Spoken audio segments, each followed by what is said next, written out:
우리를 대표해서 김명학 집사님께서 기도해 주시겠습니다.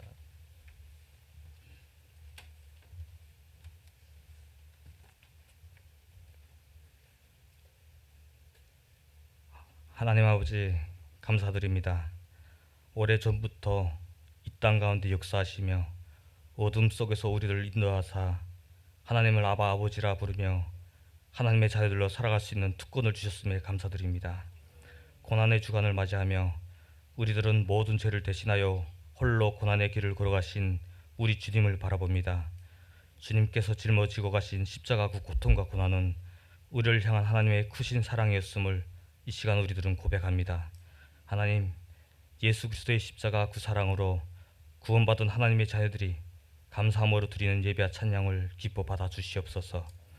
늘 새로운 일을 행하시며 우리들을 이끄신 하나님 아버지, 우리들은 하나님의 크신 은혜로 이 세상 삶을 살아가지만 마주한 세상 속에서 돈과 물질이 때로는 또 다른 우상이 되어 우리 마음을 짓누르고 있을 때가 있습니다.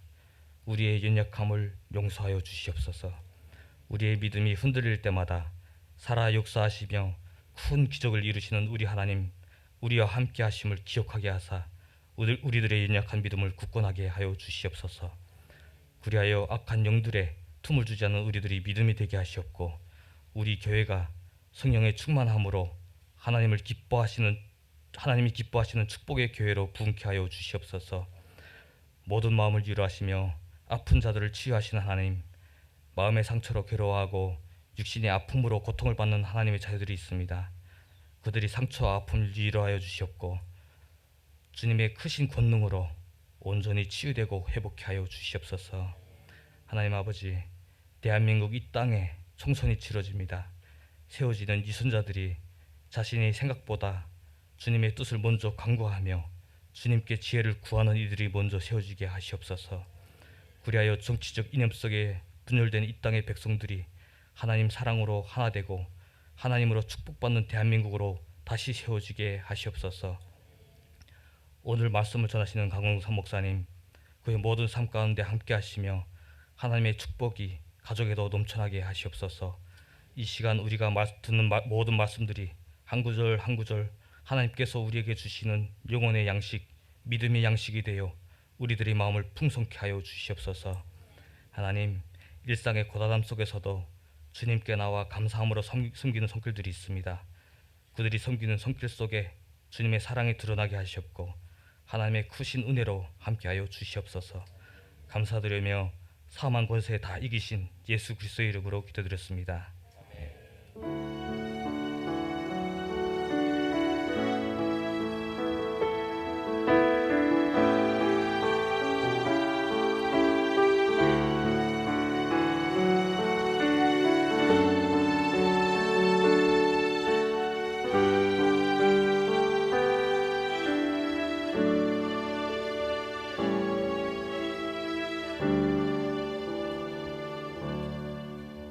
오늘 하나님께서 우리에게 허락하신 말씀은 요한복음 10장 14절에서 16절 말씀입니다. 요한복음 10장 14절에서 16절 말씀입니다. 세 구절이기 때문에 한 목소리로 합독하도록 하시겠습니다. 시작. 나는 선한 목자라. 나는 내 양을 알고 양도 나를 아는 것이 아버지께서 나를 아시고 내가 아버지를 아는 것 같으니 나는 양을 위하여 목숨을 버리노라.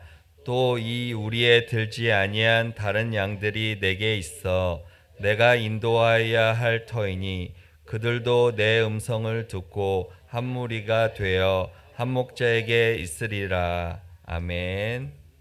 소리라는 제목의 말씀으로 강홍삼 목사님께서 말씀 선포하실 때 은혜 받으시기 바랍니다.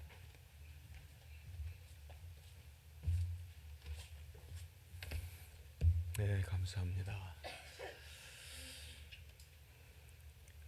오늘 설교 제목이 간결하죠. 소리. 소리. 제가 오래전에 다큐를 하나 봤는데 어떤 내용이냐면은 남극에 그 살고 있는 그 펭귄들 내용이었어요. 남극에 가면은 펭귄들이 굉장히 많잖아요. 뭐 수백 마리가 아니라 한 수천 마리 되는데 그 이제 걔네들도 이제 그 알을 낳고 하는 그 또 시기가 있고 또 알을 또 잘 정성껏 품어 가지고 그 알에서 또 그 정말 극한의 추위 지방이잖아요. 영하 뭐 한 40도 이상 되는 그런 데서도 생명이 탄생한단 말이에요. 그것도 참 놀라운데 알에서 이제 부화되면은 이제 새끼를 그때부터는 이제 먹이를 이제 주워다가 먹여 키워야 되는 거예요. 예. 근데 그 몫이 다 엄마 몫이잖아요. 그래가지고 엄마가 얘를 두고 예, 이제 아장아장 걸어서 펭귄 걸음 알죠? 띠뚱띠뚱띠뚱 하면서 펭귄 걸음으로 쭉 물가까지 갑니다. 물가까지 가는 거리도 꽤 멀어요 보니까. 예, 그냥 물가에 사는 게 아니더라고요. 예, 한참을 걸어서 물에 들어가서 이제 고기를 잡아 먹어요. 예, 그것도 뭐 몇 시간 정도 하는 수준이 아닌 것 같아요. 뭐 꽤 며칠을 하는지 하여튼 굉장히 먹이를 이제 먹어가지고 와서 다시 이제 무트로 올라오죠. 땅으로 올라와서 또 한참을 또 띠뚱띠뚱 가는데 문제는 이제 거기서부터인 것 같아요. 새까맣게 많은 펭귄들이 예, 그 하얀 그 눈 위에 얼음 위에 새까맣게 있는데 그 중에서 내 새끼를 찾아야 되는 거예요. 예. 아니 어떻게 저렇게 많은 펭귄들 사이에서 서로 다시 만나게 되지? 아무한테나 가가지고 대충 먹이 주는 거 아니야? 그런데 절대 그렇지가 않더라고요. 그 엄마가 소리를 내면서 가요. 깍깍 하면서 뭐 펭귄 소리 정확하게 어떻게 돼야 할지 잘 모르겠지만은 뭐그 까마귀 소리 비슷하게 막 깍깍깍 거리면서 가고요. 그런데 이 엄마 귀에는 한 소리를 찾는 거예요. 그게 뭐냐면 애기 소리예요. 애기가 또 우는 소리를 엄마가 찾는 거예요. 신기하게 그 소리는 엄마하고 새끼는 아는 거예요. 그래서 재밌는 장면은 그렇게 해가지고 무슨 뭐 진짜 막 다시 뭐 우여곡절 끝에 이상 가족이 다시 만나는 것처럼 그렇게 만나가지고서는 재밌는 거는 엄마 펭귄하고 새끼 펭귄하고 마주보고 서가지고 서로 깍깍깍깍 해요. 그럼 또 애기도 깍깍깍깍거리고 그걸 몇 번을 확인을 해요. 그래서 얘 내 새끼 맞구나. 아, 여기가 내 엄마구나. 그걸 확인한 다음에 그 먹었던 그 생선을 이렇게 기어가지고 끄집어 올려서 새끼 입에다가 넣어주는 거예요. 야, 그걸 보고 정말 감탄을 했어요. 야, 어떻게 저 미물들도 저렇게 자기 자식과 자기 엄마의 소리를 저렇게 알아보는 그런 방법이 있구나. 정말 하나님이 정말 오묘하게 창조해 놓으셨다. 정말 그 많고 많은 뭐 계속 주변에서 깍깍대니까 이게 뭐 얼마나 시끄러워요. 다 조용히 해. 좀 소리 좀 듣게 조용히 해. 이게 되는 것도 아니고. 예. 그런데 그 안에서 엄마와 새끼는 소리를 알아듣더라. 야, 그걸 보면서 정말 감동이 됐어요. 정말 감동이 되면서 뭉클해지더라고요. 그러면서 생각이 나는 게 정말 우리는 저렇게 하나님의 소리를 듣고 사모하고 또 알아듣고 또 그렇게 사는가 싶은 그런 생각이 들기도 했습니다. 그런데 딱 오늘 본문을 보니까 좀 그와 비슷한 말씀을 주님이 강조를 하시는 것 같아요. 일단 좀 이 10장에 대한 좀 특이한 부분이 있습니다. 혹시 오늘 이제 제가 뭐 시간상 석절만 읽었습니다마는 1절서부터 적어도 18절까지 긴 본문이 목자와 양에 관한 이야기를 하고 있어요. 예. 그러니까 비유예요. 이제까지 우리가 쭉 요한복음을 또 이렇게 쭉 봐왔는데 아마 좀 예리하신 분들은 그걸 느끼실 수 있어요. 이제까지의 모든 내용은요 실제 사건이었죠.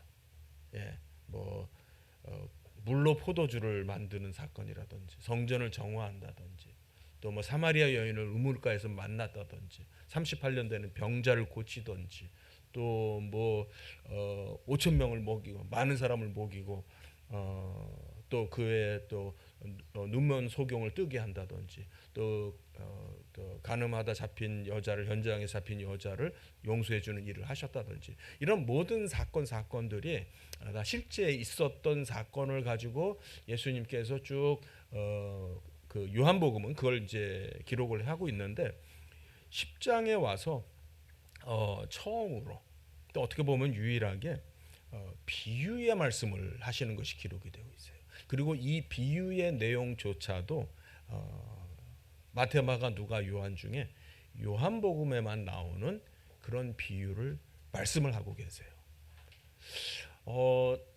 왜 그랬을까? 그건 이제 저 혼자 하는 질문이에요.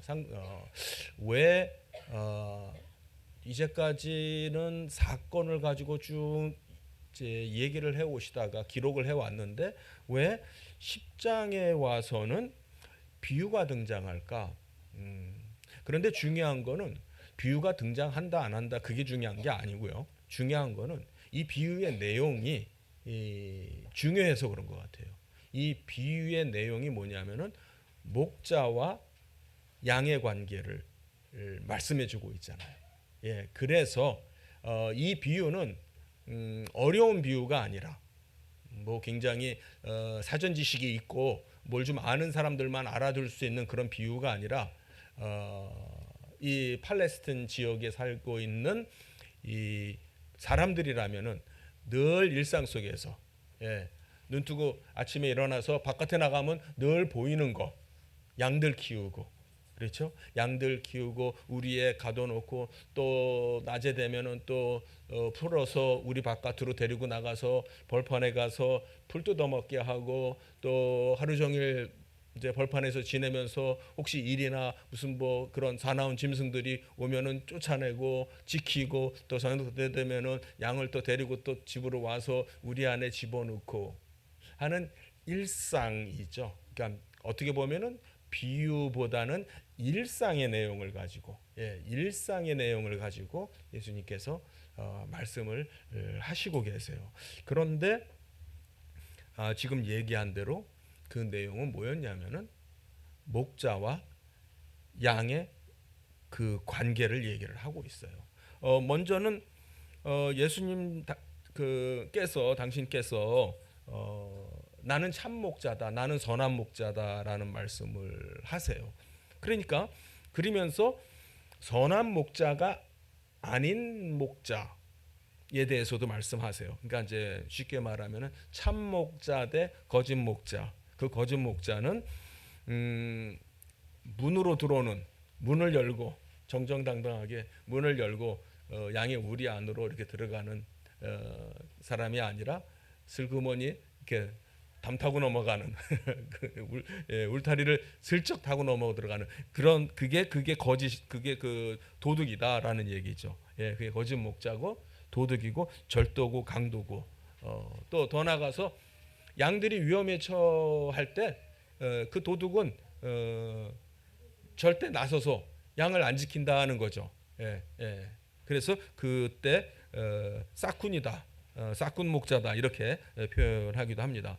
그런데 오늘 본문의 핵심은 그런 말씀도 하지만은 그 대비가 예수님은 참 목자고 또 거짓 목자도 있다. 뭐 그런 말씀도 했지만 그 자체가 오늘 그 긴 본문의 핵심 내용 같지는 않다고 보여져요.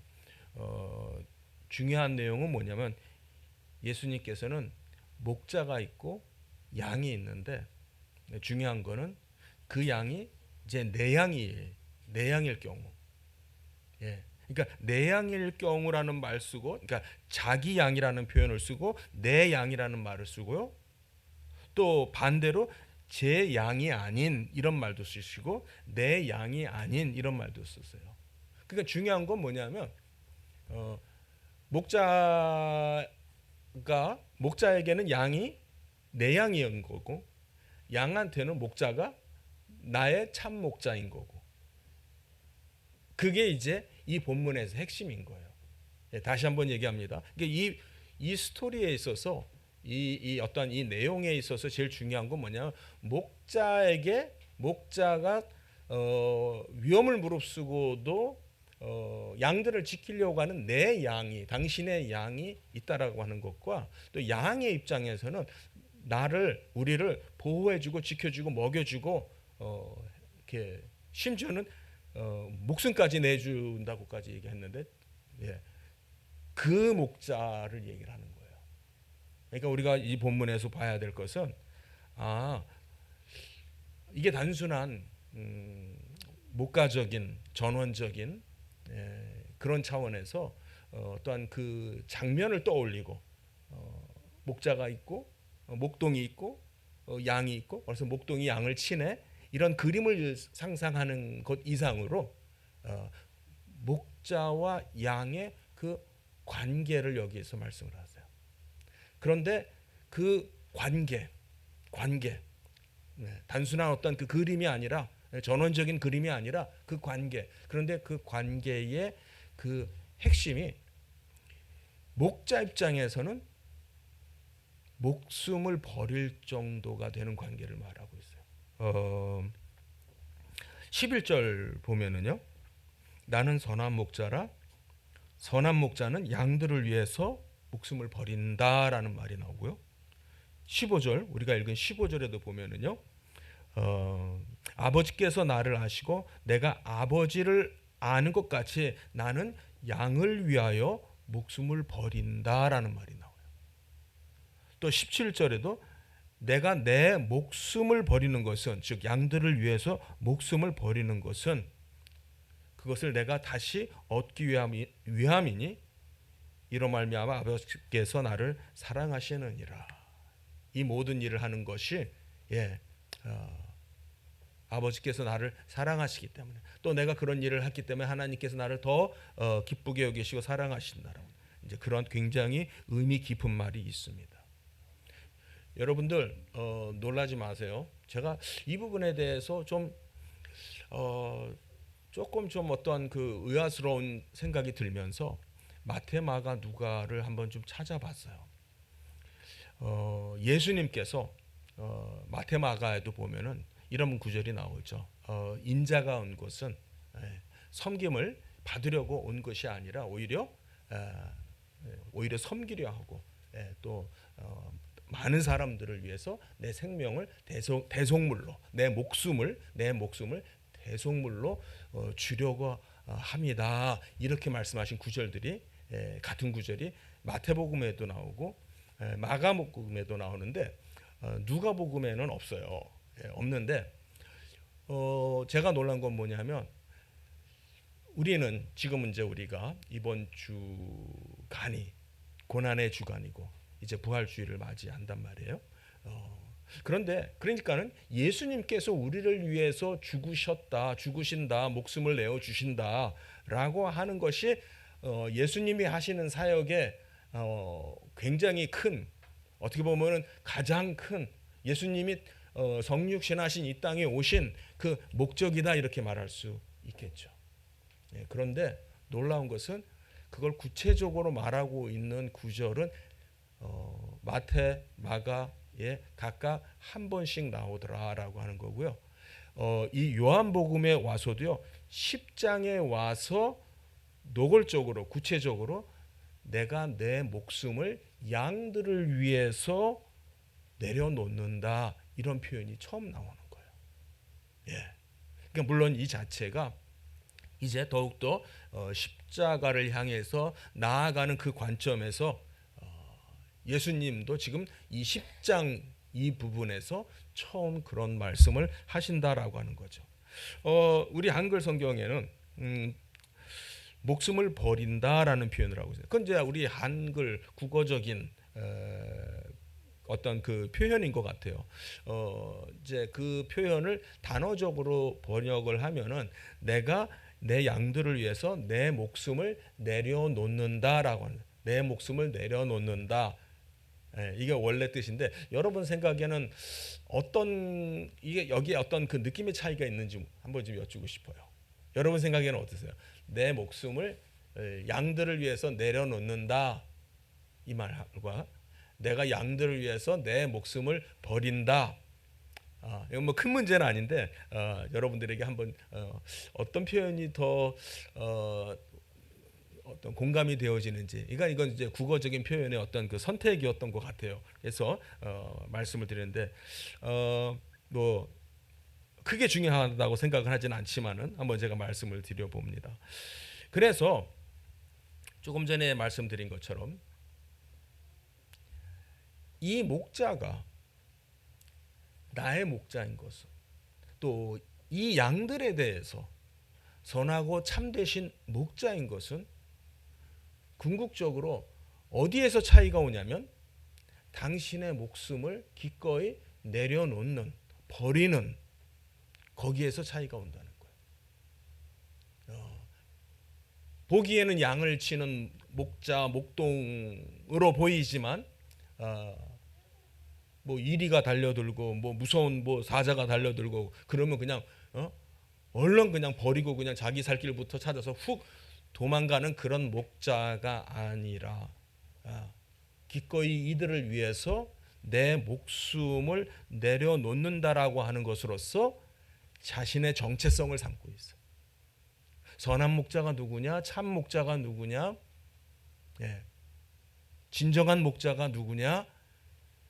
최종적인 가장 결정적인 차이는 뭐냐면 양들을 위해서 당신의 목숨을, 자신의 목숨을 기꺼이 버리는, 기꺼이 내려놓는 분이다라고 성경은 얘기하고 있어요.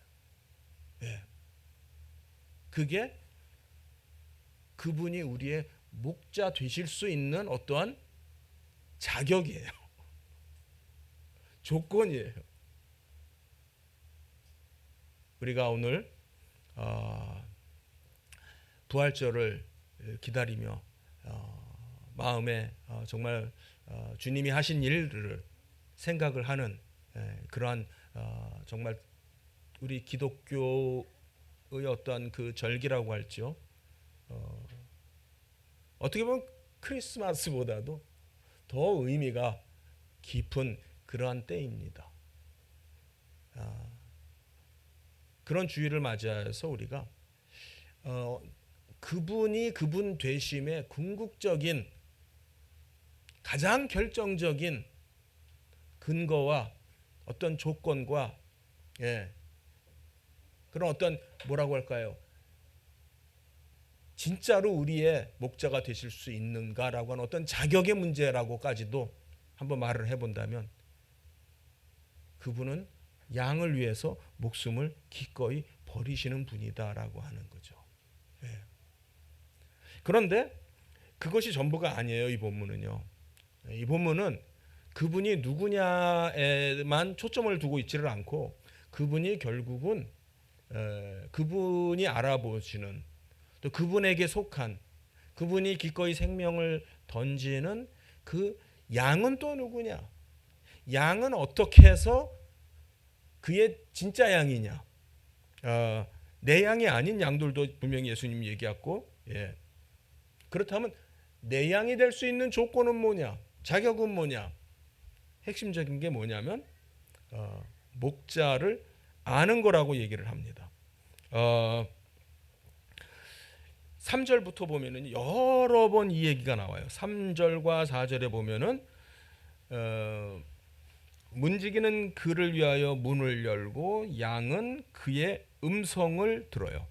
음성을 듣고 소리를 듣고 그가 자기 양의 이름을 각각 불러 인도하여 냅니다. 이게 관계예요. 이게 관계예요. 그 음성을 듣고 그 자기의 이름을 부르는 소리를 듣는 거죠. 4절에 보면은 자기 양이 있어요. 자기 양을 다 내놓은 후에 앞서가면 앞서가면 양들이 그의 음성을 아는 고로 따라오되. 예, 음성을 안다라고 듣는다라는 말, 음성을 듣고 소리를 듣고 부르니까 듣죠. 그 다음에 그 음성을 안다라는 말, 그 다음에 안다라는 말과 따라오다라는 말이 같은 의미로 사용이 돼요. 그분의 소리를 들었습니다. 그러면은 그걸 압니다. 그럼 아니까 어떻게 합니까? 따라갑니다. 이게 양이에요. 우리 성도님들 굉장히 당연하고 단순한 얘기 같죠. 예, 이게 진짜 양이에요. 진짜 양이에요. 우리 성도님들, 우리 모두는 진짜 양이에요. 그분의 양이에요. 그렇다면 우리는 그분의 소리를 듣고요. 그분의 소리인지 알고 그분을 따라가는 게 진짜 양이에요. 예. 5절에는 반대로 이렇게 말해요. 타인의 음성을 알아보지 못해요. 그러니까 목동으로 차림새는 입은 뭐 거의 그 시대의 대부분의 사람들은 다 목자고 목동이죠. 예. 다른 목자는 못 알아봐요. 그게 진짜 주님의 양인 거예요. 다른 타인의 음성은 알지 못하는 거. 그러니까 모르니까 어떻게 해요? 거기 보니까 따라가지 않는다고 되어 있어요. 따라가지 않는다. 타인의 음성은 알아보지 못하고, 예. 그러니까 따라가지 않는다. 이게 중요한 말씀이에요. 이게 중요한 말씀이에요. 그 다음에 또 8절에도 보면은 나보다 먼저 온 자는 다 절도요 강도니 양들이 듣지 않는다. 예, 절도와 강도는요 양들이 그 말을 듣지 않아요. 그렇다면 따라가지 않는다 그런 말이겠죠. 예, 또 지금 우리가 본 14, 15, 16절에도 보면은 같은 패턴이에요. 예, 나는 선한 목자라 나는 내 양을 알고 양도 나를 안다. 이게 이 양과 목자를 연결하는 가장 핵심적인 게 뭐냐면 안다라는 거예요. 서로가 서로를 안다. 그런데 안다라고 하는 것이 그 소리를 알아보고 그러므로 그 소리를 따라간다라고 하는 거죠. 예. 그래서 그 안다라고 하는 목자와 양이 서로 안다라고 하는 것을 예수님은 어디까지 가지고 가냐면 어떤 근거까지 되시냐면은 아버지가 나를 아시는 것 같이. 당연하죠. 삼위일체 하나님이니까 아버지가 아들을 아시는 것 같이. 그런데 그 안다라고 하는 것이 어떤 결과를 가져오냐면은 15절에 이런 말씀하죠. 그래서 내가 그들을 위하여 목숨을 버린다. 하나님이 우리를 알므로 인해서 여러분들 하나님이 우리를 아시는 거에 대한 아심으로 인한 우리의 특혜, 우리에게 돌아오는 혜택. 옛날엔 그걸 이제 백이라고 그랬어요. 하나님이 우리를 아시는 그 백으로 인해서 하나님이 뭐까지 하시냐면은 목숨을 버린다라고 말씀을 하시는 거예요. 그런데 16절에 좀 독특한 말씀을 하세요. 이 울타리에 아직 들지 아니한 다른 양들도 있는데 걔들도 내 양이 있어. 아직 울타리에는 지금 같이 있지 않지만 내 양이 저 바깥에 있어. 내가 걔네들도 내가 인도해서 데리고 와야 돼. 아직은 이 울타리 안에 있지 않지만 바깥 어딘가 있는데 그럴지라도 걔네들도 내 음성을 들어. 내 음성을 알아보게 되고 나를 따라오게 될 거야. 라고 하는 그 일을 여기서 말씀하세요. 그래서 한 울타리에 들어가게 되고 나는 그들에게 한 목자가 된다. 관계의 의미를 여기서 얘기해요. 어떻게 그분이 목자고 어떻게 우리가 양이 되느냐? 그분의 소리로 인해서, 그분이 부르심으로 인해서. 그 얘기는 27절까지도 내려가서 계속됩니다. 그러니까 지금 유대인들이 계속 시비를 걸어요. 예, 뭐 이 사람이 귀신 들려서 미쳤다 뭐 등등. 도대체 24절에 보니까 당신은 그리스도입니까? 진짜로 그리스도입니까? 우리의 마음을 헷갈리게 하는 겁니까? 밝히 알려주세요. 밝히 알려주세요. 예수님께서 그러죠. 너희가 내 양이 아니기 때문에 나를 믿지 않는다. 나를 모른다. 나를 믿지 않는다. 나를 따르지 않는다. 같은 말이에요. 그래서 27절에 보면은 내 양은, 차이점이 뭐냐? 내 양은 내 음성을 듣고 나는 그를 알고 그들은 나를 따른다. 이게 진짜 목자와 진짜 양의 사이예요. 관계예요. 사랑하는 성도님들, 예수님과 유대인들이, 바리새인들이 지금 서로 얼굴을 마주 보고 얘기를 하고 있고, 뿐만 아니라 눈으로 소경이 고쳐지는 것을 봤고, 38년 된 병자가 고쳐지는 걸 봤고, 또 적어도 들었고, 물이 변화해서 포도주가 됐다라고 하는 얘기도 지금 익히 들어서 회자되고 있습니다. 지금 유대 사회에, 유대 동네에 지금 이 예수라고 하는 사람으로 말미암아 지금 뉴스거리가 한두 개가 아니에요. 그런데 뭡니까? 차이는 뭡니까? 그들은 내 양이 아니기 때문에 안 믿는 거죠. 안 믿는 거예요. 그리고 안 따라오는 거죠. 양이 아니니까 하나님의 소리를 들어도 못 알아듣고 알지도 못하고 믿지도 않고 안 따라가는구나. 그걸 보니까 저들은 그분의 양이 아닌 것을 알겠구나.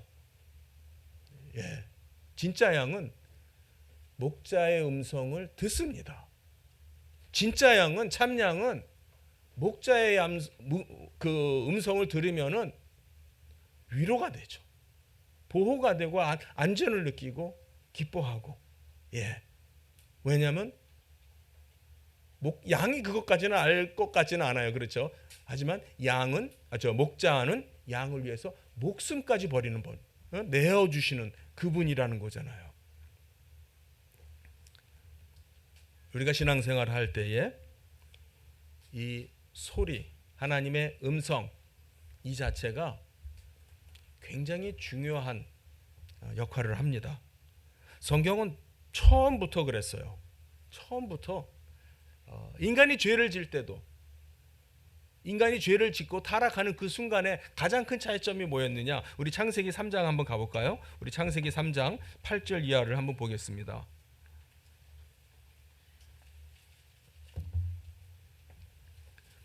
창세기 3장 8절에서부터 10절까지 제가 그냥 읽어드릴게요. 그들이 그날 바람이 불 때 동산에 거니시는 여호와 하나님의 소리를 듣고, 그러니까 지금 선악과를 따먹었습니다. 하나님께서 찾습니다. 하나님의 소리를 듣습니다. 아마 이것은 그때는 일상적인 모습이었던 것 같아요. 하나님과 아담과 하와가 진짜 대화하는, 목소리를 듣는 그런 일상을 가졌던 것 같아요. 소리가 들립니다. 그런데 아담과 그의 아내가 여호와의 낯을 피하여 동산나무 사이에 숨습니다. 그 소리가 들리는데 반갑게 나가지를 않고 숨습니다. 여호와 하나님이 아담을 부르십니다. 그에게 이르십니다. 내가 어디 있느냐? 그랬더니 아담이 그럽니다. 하나님의 소리가 들렸는데 알았어요. 하나님의 소리를 듣고 하나님인지 알았어요. 그러는데 내가 벗었으므로 두려워하여 숨었습니다. 내가 죄를 져서 이제는 하나님을 볼 수 없게 됐습니다. 하나님의 소리를 그래서 지금 제가 피한 겁니다. 하나님의 소리로부터 도망친 겁니다. 이게 죄예요. 우리가 죄에 사로잡히게 되면은 하나님의 소리가 들려도 굉장히 거북합니다. 불편합니다. 피합니다. 외면합니다. 이것이 죄예요. 처음부터 그랬습니다. 에덴 동산에서 자유로이 일상으로 마치 두 사람이 그냥 대화하는 것 처럼 그냥 그 대화한다라고 하는 것이 평범했었는데 어느 날 그것이 더 이상 평범한 일이 되지 않습니다. 뭐 때문에? 죄 때문에. 죄 지으니까 하나님의 음성이 들려도 듣고 싶어지지 않습니다. 마음을 닫습니다. 눈을 가립니다. 귀를 덮습니다. 멀리 갑니다. 숨습니다. 이게 죄를 지은 사람의 모습이에요. 예. 분명히 예수님은 그런 양은 내 양이 아니야. 내 양은 그럴 리가 없어. 그 얘기를 합니다. 내 양은 그럴 리가 없어. 내 양은 내 음성을 알아듣고 부르면 나를 따라와. 나를 알기 때문에 나를 따라와. 그게 내 양이야. 예수님은 그런 말씀을 하시는 겁니다. 이제 그걸 넘어서서 하나님은 우리에게 맡기시는 사명이 있어요. 그 모든 것이 어디서 또 출발하냐면 하나님의 음성과 하나님의 소리를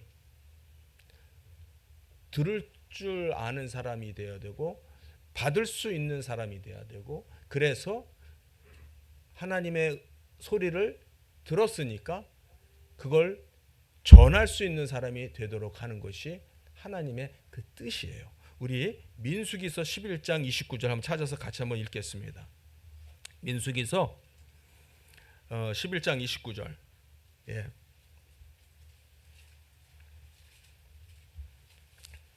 예, 찾아주세요. 예, 민수기서 11장 29절 다 찾으셨나요? 네, 한번 같이 읽겠습니다. 시작.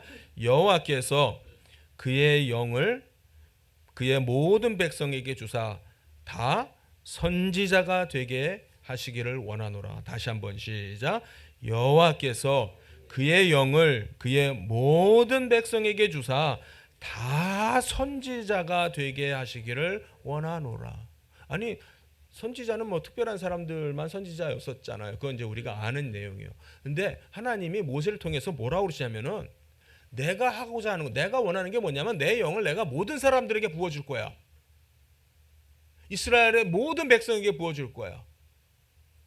그래서 사실은 그 모든 사람들이 내 소리를 알아듣고 나가서 내 소리를 전하는 그 역할을 하는 선지자가 되기를 원해. 그게 하나님의 의도예요. 그게 하나님의 의도입니다. 그래서 사도행전 2장에서 성령이 강림하는 거예요. 네. 잘 아시죠? 사도행전 2장 하면은 오순절날 성령이 강림을 했어요. 그 강림을 한 그 결과가 뭐냐면은요, 사도행전 2장 21절이에요. 그것이 그 사건 전체의 결론입니다. 그 결론이 뭐냐면 우리가 잘 다 알고 외우는 말씀이에요. 누구든지 주의 이름을 부르는 자는 구원을 받으리라. 예. 이게 우리 모두가 성령을 받아서 선지자가 되어서 나가서 복음을 전하면은 똑같은 일이 일어난다는 거예요. 예, 우리 바깥에 있던 그 양들을 찾아가서 이 소리를 전하면 그 우리 바깥에 어느 저 골짜기나 뭐 이런데 뭐 들판에 혼자 이렇게 있던 그 양이 그 소리를 알아보는 거예요. 그 소리를 듣는 거예요. 그리고선 주를 불러요. 주의 이름을 불러요. 주님 하고 불러요. 그러면 그 모든 자들이 구원을 받을 것이다. 받는다. 이게 하나님이 하시는 일입니다. 아멘. 이게 복음의 역사예요. 이게 복음의 역사고 우리에게 이 일을 맡겨주시는 줄 믿습니다. 우리 로마서 10장 가서요. 한 번 더 읽도록 하고 마치도록 하겠습니다. 로마서 10장 17절 18절 말씀이에요. 로마서 10장 17절 18절 같이 읽습니다. 시작. 그러므로 믿음은 들음에서 나며 들음은 그리스도의 말씀으로 말미암느니라. 그러나 내가 말하노니 그들이 듣지 아니하였느냐? 그렇지 아니하니 그 소리가 온 땅에 퍼졌고 그 말씀이 땅 끝까지 이르렀도다 하였느니라. 예, 이게 하나님이 하시는 일이에요. 그 소리를 전하시는 일을 하시는 거예요. 그 음성을 들을 수 있도록. 그래서 그 음성을 들어야 우리에게는 이 기록된 성경 말씀, 하나님의 말씀이 있습니다. 이 말씀을 읽어야 이렇게 우리가 그렇게 받을 수도 있겠죠. 이 말씀을 우리는 전하는 거고, 이 말씀을 우리는 귀로 듣고 눈으로 읽고요. 그래서 우리가 입으로 시인하고, 마음으로 믿고 입으로 시인하는 자는 구원을 받는다. 이 일이, 이 소리가 땅까지 뻗쳤고 그 말씀이 땅끝까지 일어났다. 그것이 하나님이 하시는 일이십니다. 사랑하는 성도님들, 재림 때도요, 소리로 재림인 줄 알게 돼요. 주께서 호령과 천사장의 소리와 또 하나님의 나팔 소리로 강림하십니다. 그때도 우리가 소리를 듣고 알아봐요. 그리스도께서 오셨구나 라고 하는 것이 그 소리와 함께 임합니다. 우리가 사모해야 될 것이 바로 이것인 줄 믿어요. 이제 부활주의를 앞에 두고 있습니다. 그 예수님의 그 강림의 소리가 날 때 죽은 자들이 먼저 일어난다고 되어 있습니다. 죽었던 자들이 먼저 일어납니다. 부활의 역사가 일어납니다. 그 소리를 통하여 하나님이신 예수 그리스도께서 이 땅에 다시 강림하시는 그 소리를 통해서 죽었던 자들이 부활하는 역사가 일어난다라고 얘기를 하는 거예요. 소리, 하나님의 소리, 목자의 소리, 음성, 이것이 우리가 사모해야 될 그 내용이에요. 또 더 나아가서 우리가 그 소리를 전하는, 그 소리를 전하기 위해서 하나님께서 미리 우리를 부르셨다. 16절을 우리 이렇게 읽어볼 수도 있지 않을까요? 아직 우리에 들지 아니한, 아직 우리 인천 한나라 은혜교회까지 오지 못한 그런 사람들이 있죠. 많죠. 저 제3의 세계에 어딘가에서 떠돌고 있는 그런 양들도 있을 것이고, 아직 저 북녘 땅에서 나오지도 못하고 나오지조차 못한 그런 사람들도 있을 것이고, 그러나 분명히 그 가운데도 내 음성을 들을 그 양들이 있다라고 주님은 말씀하신다고 생각해요.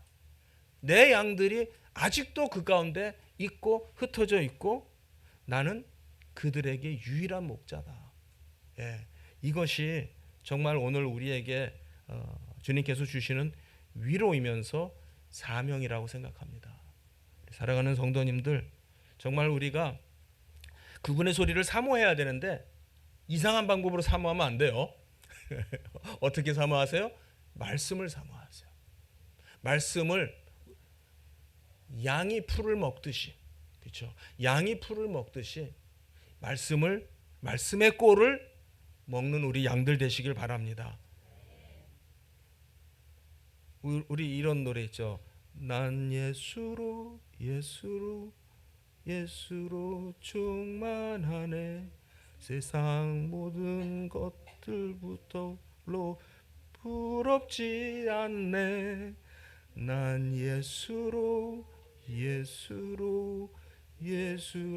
충만하네. 영원한 땅 내 안에 살아계시네. 한 번 더 할까요? 난 예수로 충만하네. 세상 모든 것들로 부럽지 않네. 난 예수로 충만하네. 영원한 왕 내 안에 살아계시네.